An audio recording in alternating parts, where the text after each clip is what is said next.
현대건설 2025년 상반기 실적을 스루풋 회계로 분석한 내용을 진행하겠습니다. 완성주택 미분양 재고 2250억 증가, 현금 흐름 기준 재고자산 회계 불투명, 견해입니다. 구독, 좋아요 부탁드립니다.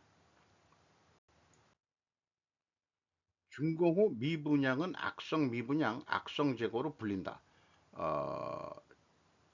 생존 우선순위에서 다뤘던 내용을 여기에 가져왔습니다. 과연 얼마나 안 팔려가지고 건설회사들이 참 곤란한 지경에 있는 것을 좀 확인해 보는 그런 분석이 또 되겠습니다. 먼저 원가회계 손익으로서 매출이 8조 453억 원으로 전년보다 5.2% 매출이 감소했습니다. 포괄 가공비 배부 재고 자산은 5.1% 반대로 늘었습니다. 매출 원가는 5%가 감소돼서 매출 총이익은 9.5%가 감소했습니다. 매출 총이익률도 0.2% 하락했습니다. 판매관리비가 4.4% 증가했습니다. 그 결과 영업이익은 1295억 원으로 28.9%가 감소했습니다. 영업이익률 0.5% 하락했습니다. 1.6%밖에 되질 않습니다. 남는 게 없다는 얘기나 마찬가지죠. 아주 미미하다. 스루풋 회계로 분석한 결과는 매출에 비례하는 매출 재료비가 2조 5243억 원으로 5.5%가 내려갔습니다. 매출 감소율보다 더 내려갔기 때문에 마이너스 0.3%이기 때문에 원재료 가격, 이 건설 자재 가격이 하락했다는 가정 결과를 여기에다가 미리 말씀드립니다. 스루풋율이 0.1% 상승했습니다. 운영경비가 7.3% 감소했습니다. 그 결과 TOE 생산성은 1로서 거의 손익분기점 수준으로 결산을 했죠. 결산이 됩니다. 0.02포인트가 상승했습니다. 영업이익은 49억 원이니까 이게를 생산성으로 계산할 때는 그냥 손익분기점 수준이다 이렇게 말씀드릴 수 있겠고, 스루풋상으로는 전년도에 1306억 원이 적자였습니다. 원가의 회계에는 거꾸로 1820억 원이 흑자가 났다는데, 이런 차이 1246억 원이라는 차이가 어디서 나오냐. 재고의 증감도 있지만은 미청구공사의 증감이 반영이 돼서 이렇게 되겠습니다. 재고자산 내역을 보면은 완성주택이 2472억 원으로 연초보다 2250억 원이 증가했습니다. 미분양이 계속되고 있다는 얘기죠.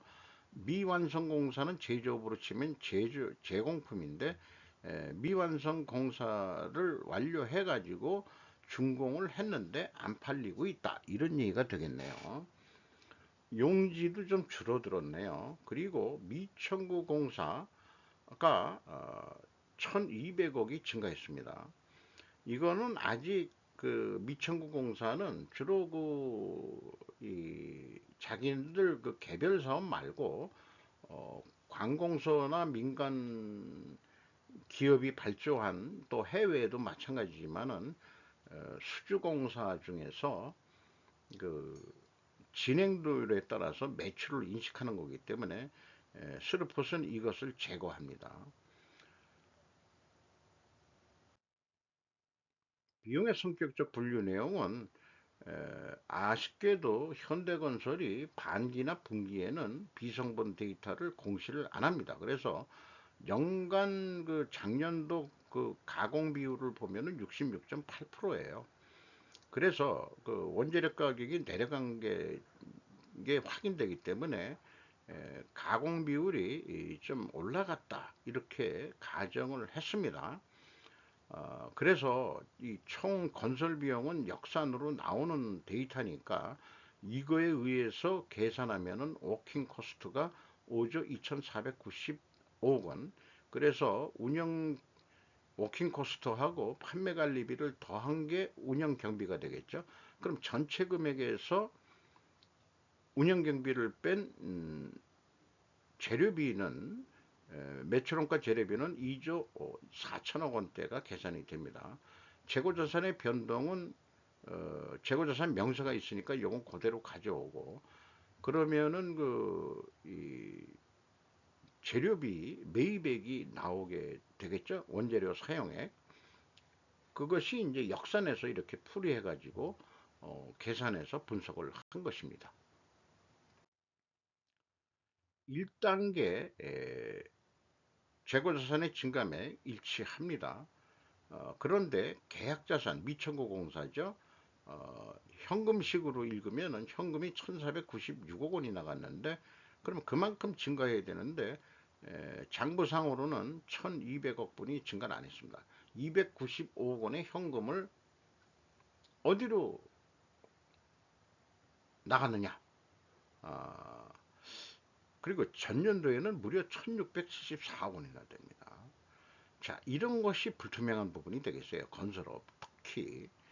제 생각에는 일부 그 미천구 공사도 대손상각을 적용하는 것 같이 느껴지는데, 이 작년도 거는 너무 크죠. 이런 것들에 의해서 속된 말로 이익 조정을 하고 있는 거 아니냐. 그러니까 스루풋으로 들여다보면은 적자다, 그런 얘기가 나올 수 있는 거죠. 2단계 PQ 뭐 총 제조 비용, 건설 비용이라고 그냥 인식을 해주시고, 이 차이가 있는데 1200억, 요것이 미천구공사의 증감액이니까 일치를 합니다. 아쉽게도 현금 흐름표 기준에서 안 맞습니다. 미천구공사만큼 그 전체 재고자산의 증감액도 일치를 안 하고 있습니다. 이게 무엇인지 추측할 길이 없습니다. 건설업이 투명하게 나오는 데가 거의 없어요. 뭐 유명한 거죠. 건설업이 좀 잘 안 맞는다, 이런 얘기들을 하고 있죠. 그래서 그 영업이익 차이를 보면은 에, 그 포괄 가공비 배부 재고 자산이 1859억 원이 증가했는데, 가공비율을 곱하면은 그 이 원가 회계 영업이익하고의 차이가 딱 검증이 되겠습니다. 운영경비로서 인건비가 1조 2399억 원이 집행이 돼서 12%가 증가했습니다. 직원 수는 그런데 반대로 57명이 감소했습니다. 7147명. 요거는 2024년 실적입니다.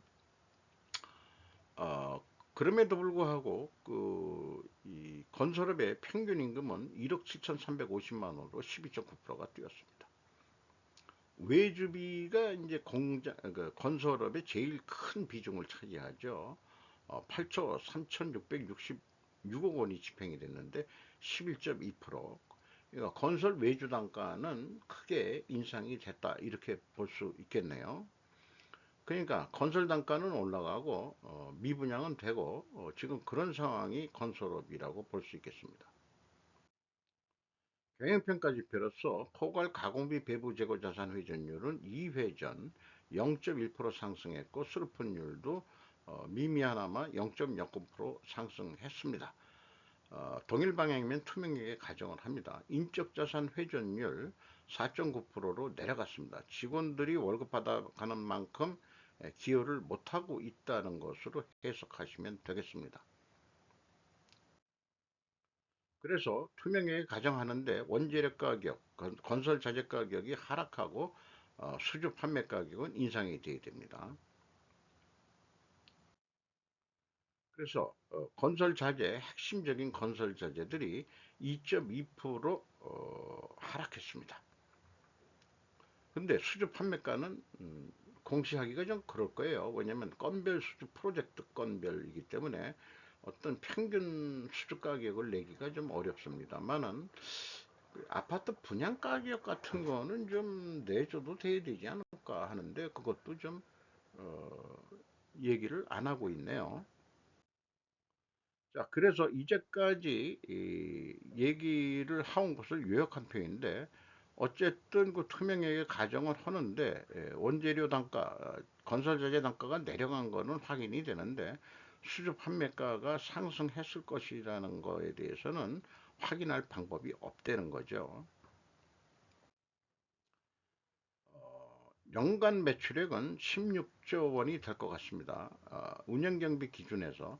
그런데 마진을 조금 더 높여보자. 200%. 요랬을 때 16조 원이 될 것 같고, 그리고 그, 그 매출 분양을 더 열심히 해보자. 딱 1%만인데도 그러면은 매출이 16조 1710억 원이 될 것 같습니다. 어, 그 슬로픈율은 그대로 두고요. 그래서 사업계획상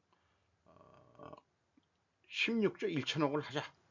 그러면은 그래도 59억 원 정도 적자가 난다. 그 적자를 벗어나기 위해서 어떻게 할 거냐.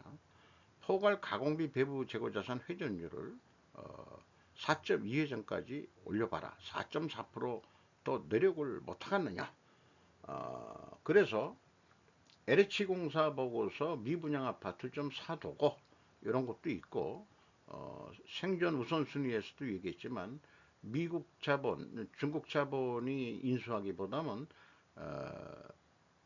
공식적인 그 미국 자본이 그 미분양 아파트를 사가지고 월세 장사를 하려는 기업이 있는 것 같은 소문이 지금 돌고 있습니다. 이렇게 돼서 16조 8,700억까지 하게 되면은 한 2천억 정도 남을 것으로 예상이 됩니다. 어, 경영 성적이 안 좋음에도 불구하고 연초에 25,850원 하던 주가가 무려 63,800원까지 현대건설이 뛰었습니다. 자, 저로서는 문외한입니다. 경영 성과는 안 좋은데 왜 이렇게 뛰냐? 그러니까 뭔가 미분양 사태라든지 또는 뭐 해외 건설 수주에 뭐든 좋은 그 낭보가 있는 건지 그런 것은 확인해 보지는 못했습니다만은 어쨌든 가격이 PBR로 보면 이제야 1을 넘어섰습니다. 1 정도는 돼야 되지 않겠냐 그런 얘기 같아요. 자, 그 5% 이상 주주를 보면 다 자동차 회사입니다. 현대차, 기아, 현대모비스, 국민연금공단 들어와 있고 외국인이 그래도 25.1, 2%나 가지고 있는데 JP 모간 스탠리, 골드만삭스가 눈에 띕니다. 이상 현대건설 상반기 실적을 분석을 했습니다. 미분양 아파트 어떻게 해결할 거냐? 이것이 건설업이 유지할 수 있는 관건이라고 보이게 됩니다.